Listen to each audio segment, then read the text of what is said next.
個玩法分類啦。好 ，Hello， 邀請咗我嘅小朋友同我一齊開箱呢一個 Fish 趣味分類大獎。點分㗎？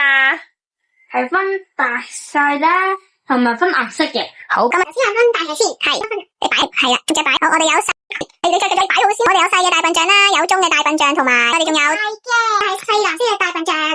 第二個玩法係可以玩加法數或減法數啦。示範下先，例如我要3+2。先睇3隻落去，之後就再加2隻，就等於5啦。要示範減數啦。好，俾個題目你，11減2啊。先到一隻呢度，收2隻，係即係答案係1、2、3、4、5、6、7、8、9，即係11減2係等於9嘅。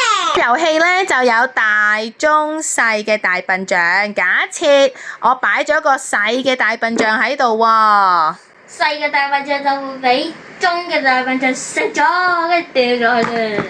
大嘅大笨象咧俾又可以食中嘅大笨象。又掉走啦。OK， 好啦，咁即係大嘅可以食中，中嘅可以食細。咁你諗下食走你咯，大笨象食走藍色嗰個大笨象。